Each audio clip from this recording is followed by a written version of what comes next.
This week on What in the World is Going On, Israel prepares to help Ukrainian Jewish refugees. That's the headline. We've got lots to talk about, so stay tuned, friends.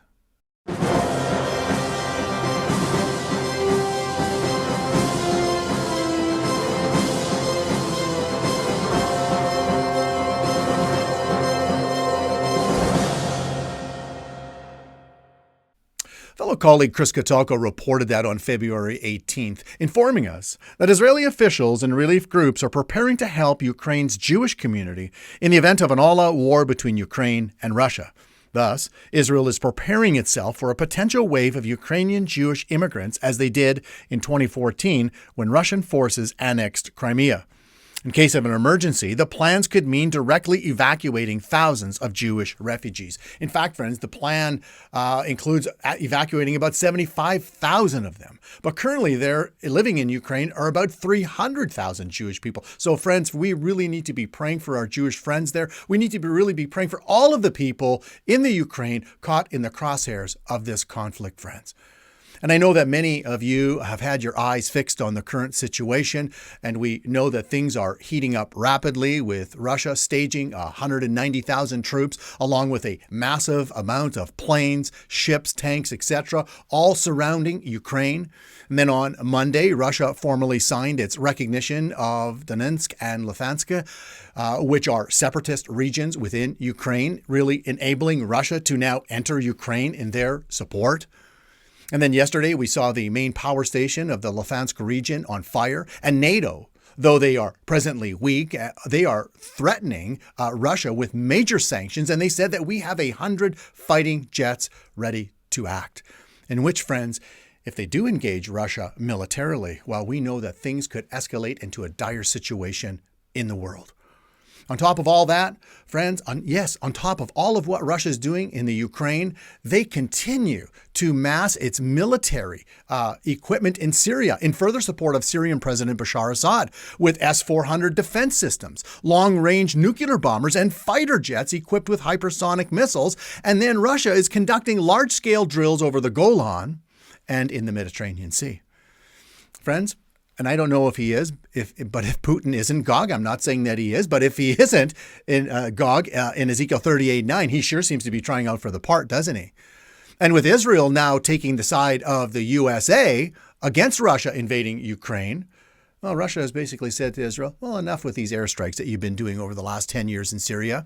But friends, you need to understand that the strikes that Israel has done over the past 10 years, and I mentioned they've done hundreds and hundreds and hundreds of them, they've all been to eliminate Iran's foothold in the region because Iran is threatened to wipe Israel off the face of the map. And Iran is bound and determined to have a foothold into Syria in which they can engage in a military strike within Israel. And Israel's not going to stand for that. And so they've done hundreds of strikes within Syria to prevent that. And some of them have been very close to Damascus, Syria's capital. Friends, are we watching the stage of being set for Isaiah 17:1 and the destruction of Damascus? Something's going to happen there. But we just need to keep watching.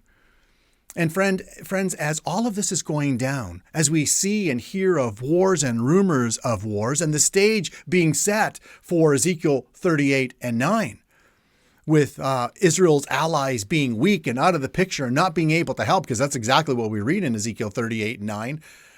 By the way, which I believe that conflict is in the very early parts of the tribulation. But I think we're already seeing the stage being set.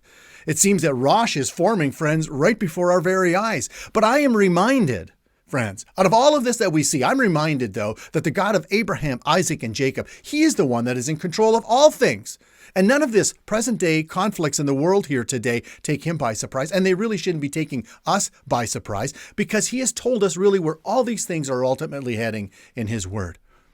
And friends, as the Jewish people prepare to evacuate thousands of Ukrainian Jewish people if need be, remember, they will be evacuating them back to the land of Israel, given to them by the God of this universe, which, as Chris reminds us, is the only refuge in the world for the Jewish people where they can defend themselves.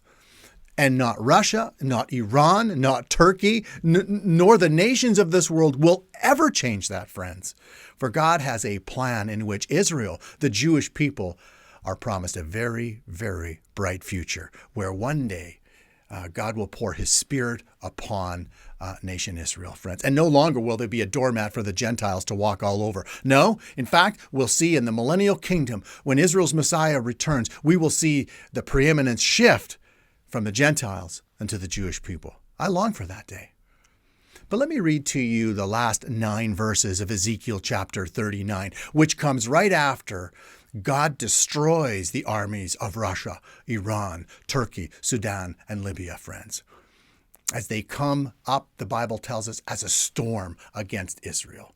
Let me read to you the last 9 verses of chapter 39. God says, I will set my glory among the nations.